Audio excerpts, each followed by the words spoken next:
3:47 hours. Krinkeltrachterath Sector, Belgium. December 17, 1944. The tree line exploded. He had 4 seconds. Private Elijah Trout dropped flat into snow that was already turning red at the edges and counted. Not out loud. He never counted out loud. 3 fingers pressed into frozen mud, one thumb tracing the seam of his glove, habit, not thought.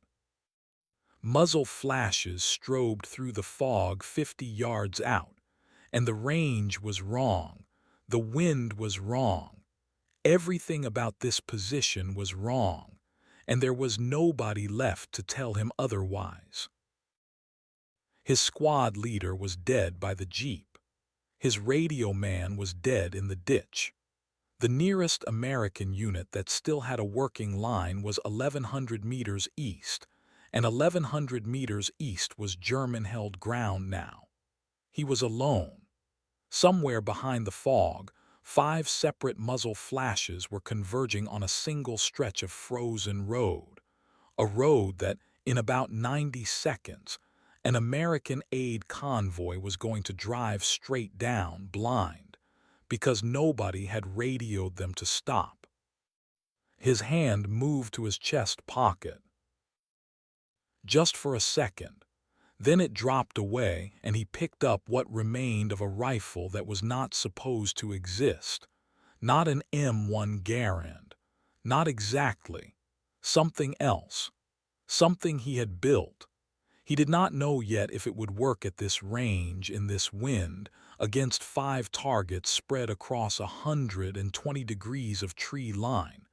Nobody had ever fired this weapon at 5 targets before. Nobody had ever fired this weapon at all, outside of a barn in Georgia and a supply depot behind the lines 3 weeks ago. The wind shifted. He felt it change against the left side of his face before he saw the snow bend with it. He had 1 shot to make it right. Maybe 2. What happens in the next 90 seconds will be argued about by men who were there for the rest of their lives, and by a German officer 300 meters away, who has no idea yet that the name of the American soldier in front of him will follow him home. If a story like this deserves to be remembered, hit like before we go any further. It helps more people find him. Let's back up, because to understand what was about to happen on that road, you need to understand exactly how impossible it was. By December 1944, the German counteroffensive that would become known as the Battle of the Bulge had thrown 29 divisions into the Ardennes, aiming to split the Allied line and retake Antwerp. Around Krinkeltrachterath, elements of the 12th SS Panzer Division and supporting Volksgrenadier Infantry were pushing hard against the American 99th and 2nd Infantry Divisions, probing for the seam in the line. The fog that December was thick enough to ground Allied air support for days at a time. No spotter planes. No artillery correction, nothing but what a man could see with his own eyes and hear with his own ears. Trout's squad had been providing flank security for a supply route when a German infiltration patrol, 5 riflemen equipped with Karabiner 98K rifles and at least 1 MP-40 submachine gun, caught them in a crossfire meant for someone else.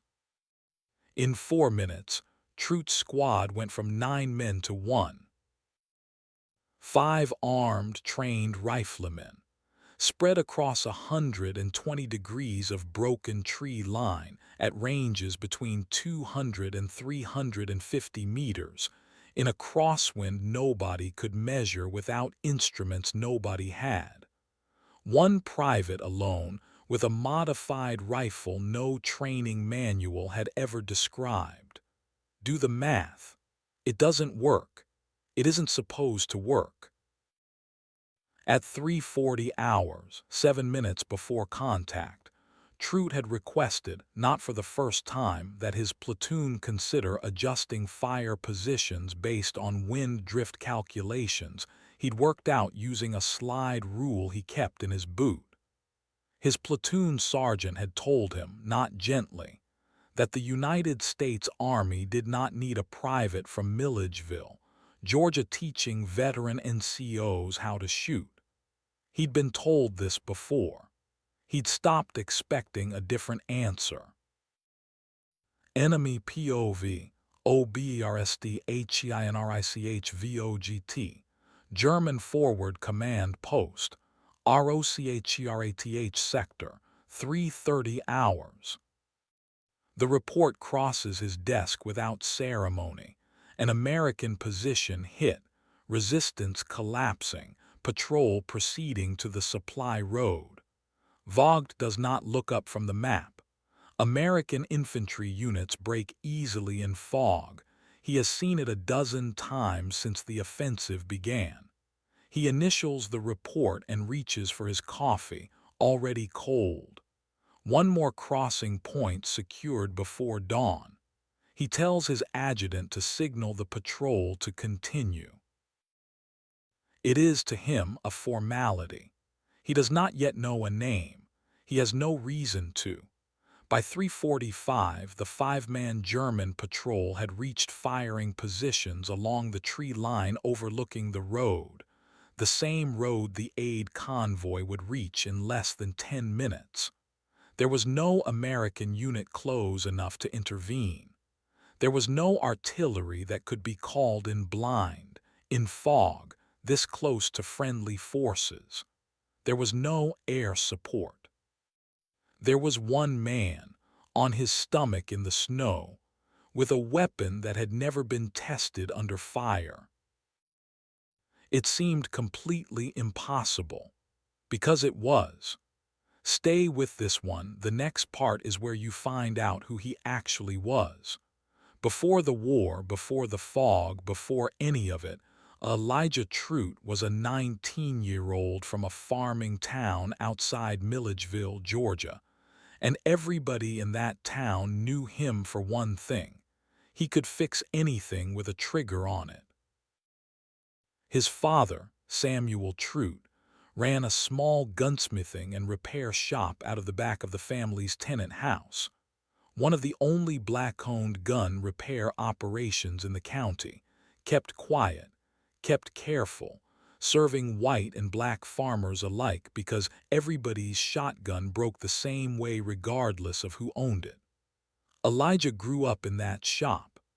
He learned to read before he learned to hunt, and he learned to strip a bolt-action rifle down to its component parts before he learned to drive.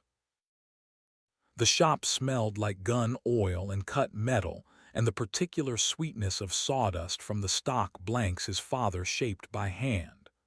Elijah was maybe 8 years old, standing on a crate so he could see over the workbench, watching his father's hands move over a disassembled Winchester like they belonged to the gun and not to him. Every part's got a job, his father told him. You take a good part from a broken gun and you put it where it's needed. That ain't cheating. That's understanding. His father never told him he was proud of him. He just handed him the wrench and let him finish the job himself. It was in that shop that Elijah first learned the principle that would one day save his life in a Belgian forest, that a weapon wasn't one fixed thing.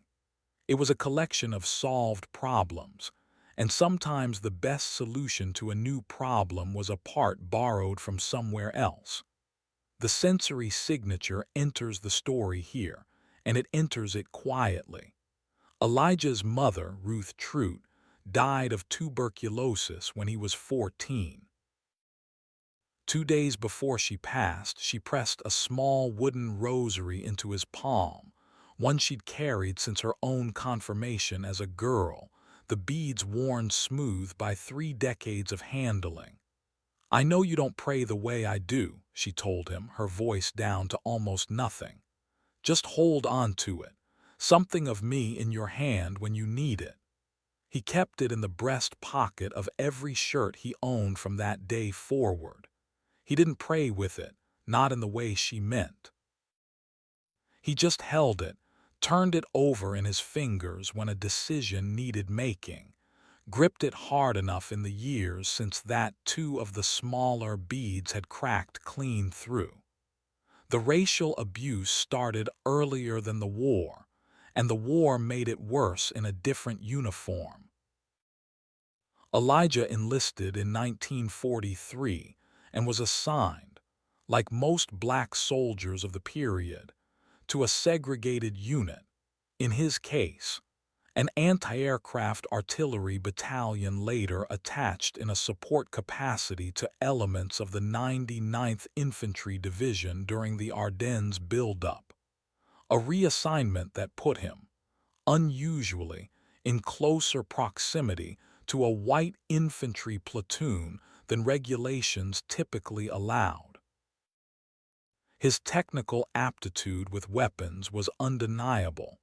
He'd scored top marks in every marksmanship and ordnance evaluation the Army gave him, and it was resented for exactly that reason.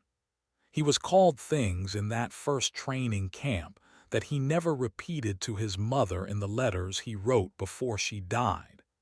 He was denied a marksmanship commendation that two white soldiers with lower scores received instead. He was told more than once by more than one sergeant that a colored boy who knew more about rifles than his commanding officer was a problem, not an asset. He learned to say nothing. He learned to fix his own gear before anyone could tell him it was broken. He learned that the only credit he was ever going to get was the credit he gave himself quietly in the dark, knowing what he'd actually done. The first time he modified a weapon in the field was in Normandy, 4 months earlier, combining a damaged M1 Garand's operating rod with parts salvaged from a destroyed bar to restore semi-automatic function to a weapon otherwise headed for scrap, so his squad wouldn't be short a rifle during a resupply gap. Nobody asked how he'd done it. Nobody thanked him for it either. He'd simply handed the rifle back, working, and gone back to being invisible. That was who he was in the hours before the fog rolled into the Ardennes. A young man who understood machines better than the Army understood him, carrying his dead mother's broken rosary in his breast pocket, waiting for a moment nobody would ever officially say he deserved. This part of his story rarely makes it into the history books. Share it forward so it does. By 5:30 hours, Elijah Trout had been separated from any friendly unit for nearly 2 hours. His first attempt to signal for help failed outright. His radio, damaged in the initial ambush, produced only static, and by 600 hours he'd abandoned it in the snow rather than carry dead weight. No radio, no backup, no orders, just a decision. At 6:15, moving low along a drainage ditch to try to flank back toward what he believed was friendly territory, he encountered two soldiers from a neighboring platoon, men who knew him, who had trained alongside him for months. He asked them to help him reach the road before the convoy came through. The senior of the two men looked at him, said there was nothing they could do for a colored boy playing gunsmith, and left him there, abandoned, by his own side, in the snow. By 700 hours, he had not eaten in over 16 hours, and the temperature had dropped to 11 degrees Fahrenheit. At 7:15 hours, working his way through underbrush near the tree line, he took a piece of shrapnel from a mortar round meant for a different position entirely.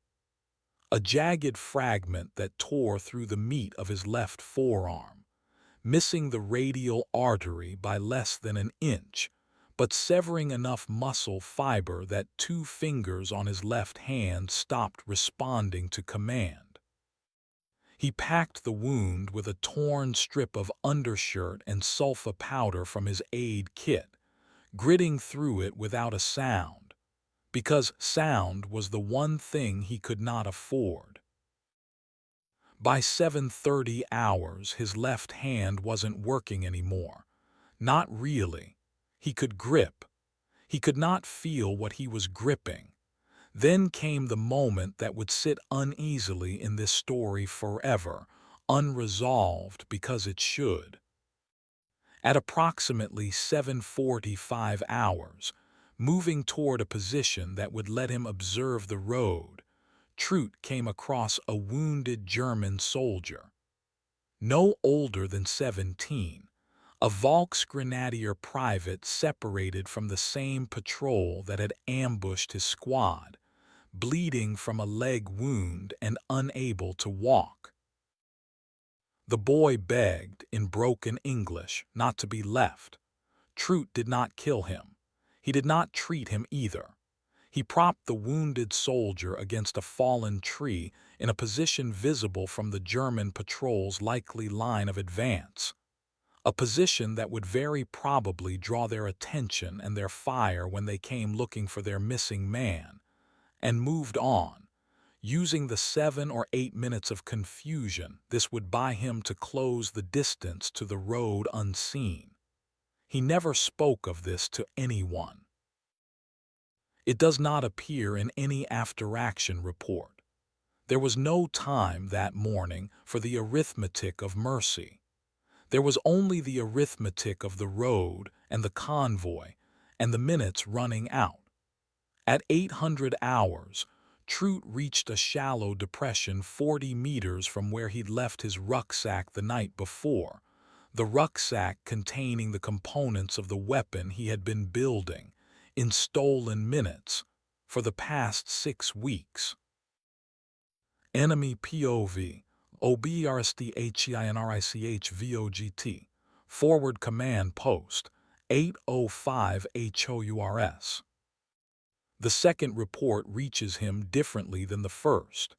His patrol has gone silent, no radio contact in 25 minutes, well past the check-in window. Vogt sets down the coffee this time. 25 minutes of silence from 5 armed, experienced men against what intelligence described as a single, isolated American soldier does not compute. He asks his second-in-command, Hauptmann Reiner, to repeat the last confirmed contact. Reiner cannot. Vogt feels something he has not felt in this campaign, the small, cold certainty that he is missing information. Send a runner, he orders. Now. Here is what Vogt did not know and could not have known. What Trout was building in that depression was not a standard issue anything.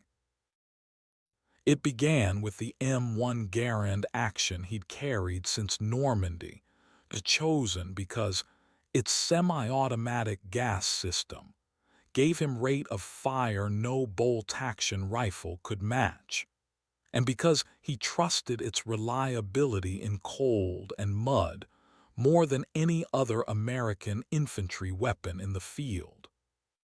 But the Garand's 8-round en-bloc clip was a liability in a fight against multiple dispersed targets.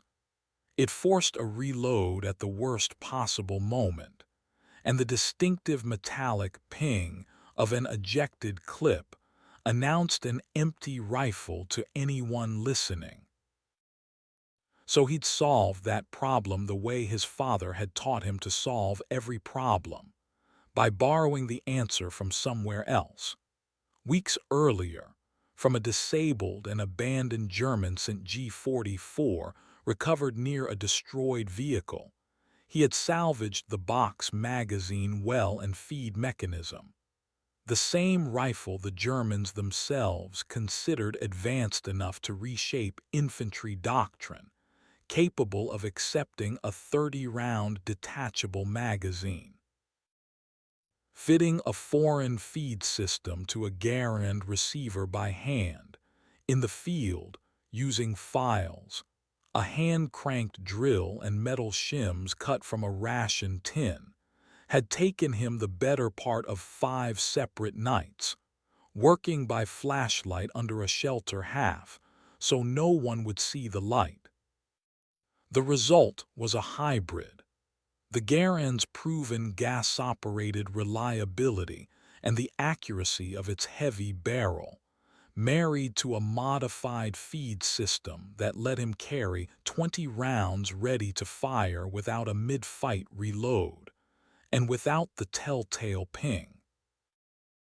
He had reinforced the follower spring himself, tapping down the feed lips by hand until the action ran clean on the first 11 test rounds he'd fired, alone behind a supply depot 3 weeks earlier.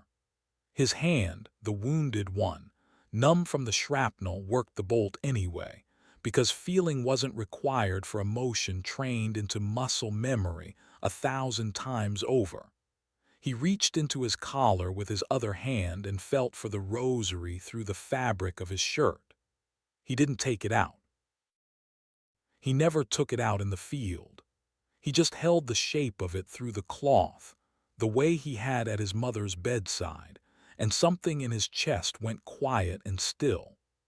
By 900 hours, he had reached a firing position with a clear, if narrow, sightline to the road, and to the tree line where, he now understood from the sound of German voices growing louder, at least 5 men were spreading out to search for their missing comrade.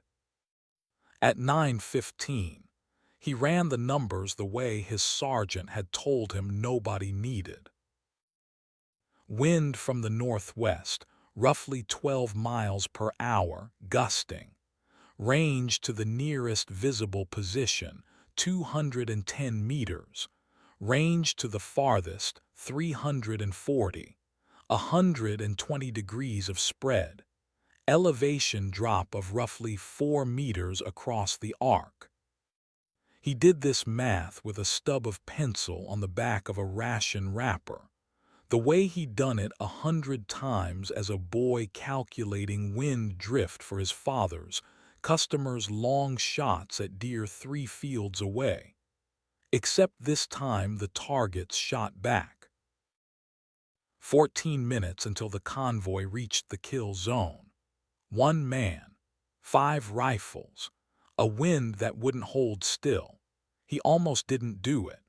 For one long moment, kneeling in the snow with his ruined hand curled uselessly around the rosary's shape beneath his shirt, Elijah Trout considered simply staying hidden, letting the patrol pass, letting the convoy take its chances, saving himself the only life anyone in this war had ever seemed to think was worth saving. Nobody would have known. Nobody would have blamed him. Then he thought about his father's hands on that workbench. Every part's got a job. He picked up the rifle. He made his decision in silence, the way his mother had taught him to hold silence, no speech, no declaration, just a man, an object he couldn't feel in his own hand, and a choice. If you're still with him at 9:15 hours, you'll want to see what happens next. 3:47 hours had been the beginning. Now it was 9:21, and the math was about to become real. The first German rifleman stepped into a gap in the tree line, sweeping his car 98 km toward the road, exactly 210 meters out. Trout's crosswind calculation held.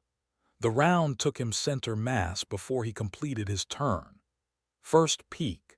The impossible succeeds. The custom rifle's action cycled clean, no ping, no jam, no hesitation, and Trout was already shifting his aim across the 20-degree gap to the second position before the first man had finished falling. At 9:22, the second rifleman, alerted by the muzzle flash, opened fire blind into the fog, and for 11 seconds the tree line lit up with return fire from 3 separate positions, none of them yet aware exactly where the American was. Trout flattened, took a graze along his ribs from a round that came close enough to tear his coat, and returned fire on instinct, dropping the second man at 260 meters through gaps in the underbrush he could barely see. At 9:24, everything nearly fell apart. Second peak, it almost collapses. The modified magazine, stressed by rapid firing in sub-freezing temperatures, hung on the feed lips Trout had shimmed by hand 3 weeks earlier. The follower spring, weakened by cold, failed to seat the next round cleanly. He worked the bolt with his numb left hand, feeling nothing, trusting the motion alone, and for 2 full seconds that felt like an hour, the rifle he'd built from scavenged parts in secret refused to fire. It cleared. He didn't know why. He never found out why. It simply cleared, and the third rifleman, moving to flank him from the right, walked directly into his restored line of fire at 280 meters. 3 down. 2 remained, and they had located him now, muzzle flashes converging from the northeast, close enough that Trout could hear German voices shouting coordinates to each other through the smoke. Stop. Look at what just happened. 99th Infantry Division supporting sector, Krinkeltrachterath, December 17, 1944, 3:47 to 9:31 hours. Before, enemy position, 5 riflemen, small arms only, no armor or heavy weapons support, holding a 120-degree arc of tree line. Friendly forces available to Private Trout. 1 man, 1 modified rifle, approximately 20 rounds carried plus a reserve of 40. After, enemy casualties confirmed. 4 killed, 1 captured, ground retaken. Approximately 300 meters of tree line and the full length of the exposed road segment. American lives saved estimated. 14. The confirmed strength of the aid convoy that would have entered the kill zone unwarned. Ammunition expended by Trout. 17 rounds, time elapsed. 44 minutes. 1 man. Those numbers, sit with that. Enemy POV, OBRST, HEINRICH, VOGT, forward command post, 9:40 hours. The runner returns with a report Vogt reads twice, certain he has misunderstood it the first time. 4 men down, 1 captured.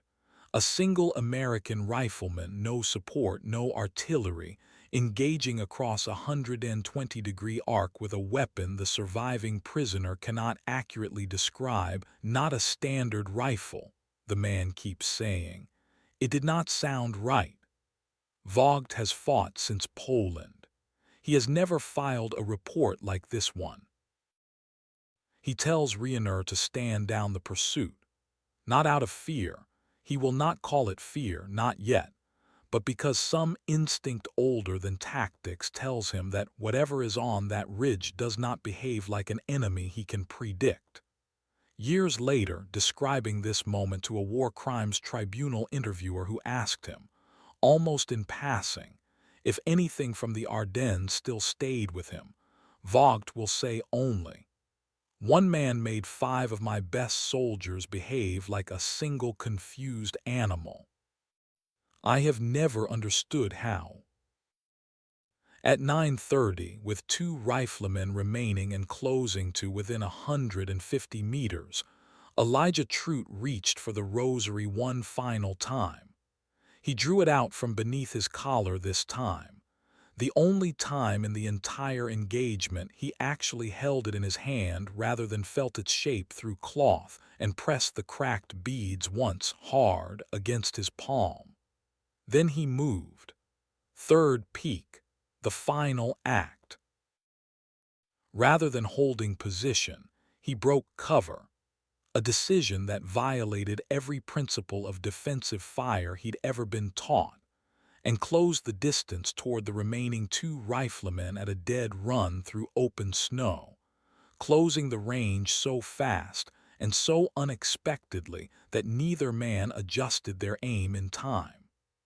At 30 meters, he put both of them down with 4 rounds, the modified rifle's rate of fire covering the gap where a standard Garand's 8-round limit would have left him exposed and reloading. And then, nothing. Just smoke and fog and a man still standing in a field gone suddenly, impossibly silent. The aid convoy passed through the sector 9 minutes later, untouched, the drivers unaware for weeks afterward how close they had come to driving into an ambush. Behind them, in the tree line, 4 German soldiers lay dead and a fifth. The young Volksgrenadier Private Trout had left propped against a fallen tree hours earlier, discovered wounded but alive by his own retreating unit, would later become the only living witness able to describe, from the German side, exactly what he had seen and heard that morning. Elijah Trout's platoon found him an hour later, sitting against a tree, his left hand still bleeding through a field dressing that had soaked through twice, the rifle he had built resting across his knees. His battalion's faces, when they arrived, said everything his commanders never would. Nobody spoke for a long moment. Nobody knew what to say to a man who had just done something the manual had no chapter for. He carried more than a weapon into that fight. Comment his name below if this reached you. It's the closest thing to a monument he's ever had.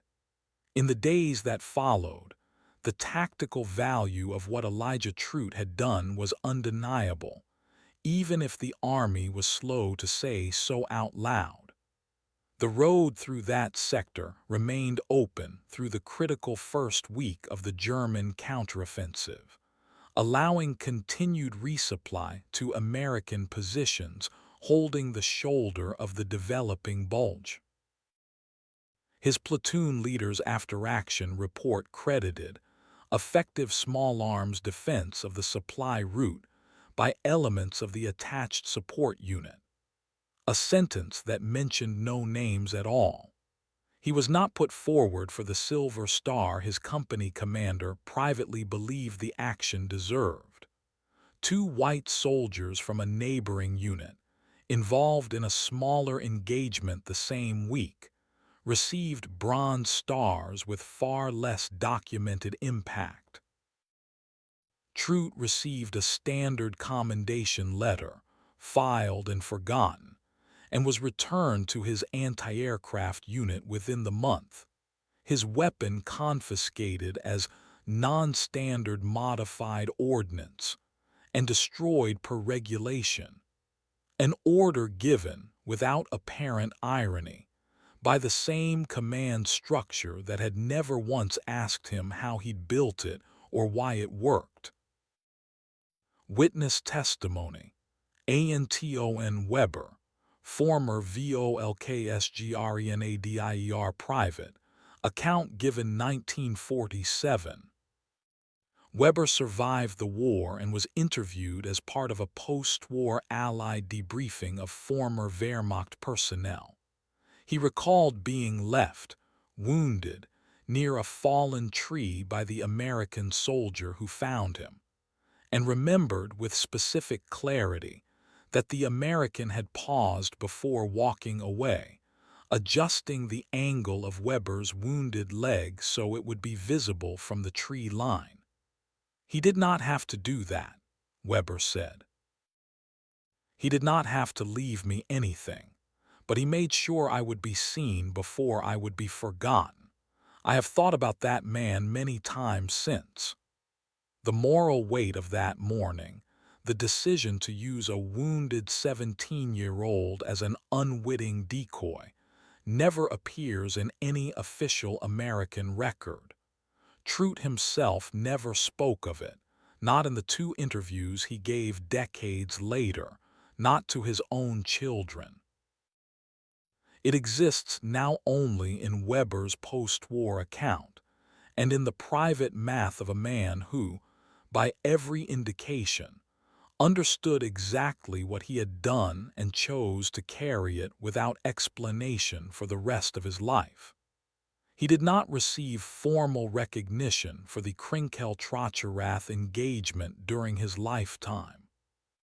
He returned to Milledgeville in 1946, took over his father's gunsmithing shop, and ran it quietly for the next 31 years, telling almost no one what had happened in that tree line. A campaign study of small unit actions during the Ardennes Offensive, published by the Army's Center of Military History decades later, includes a single line referencing an unattributed defensive action credited with preserving a critical resupply route in the 99th Division sector. A sentence that, for years, historians assumed referred to a different, better documented engagement entirely. Until Weber's 1947 account was cross-referenced against unit movement records in the 1990s. He died in 1988 in the same small Georgia town where he was born, and was buried with his father's old gunsmithing tools, at his own request, in place of any military decoration. The rosary did not go into the ground with him. His daughter, going through his effects, found it still in the breast pocket of a shirt he had kept, unworn, in the back of his closet for over 40 years.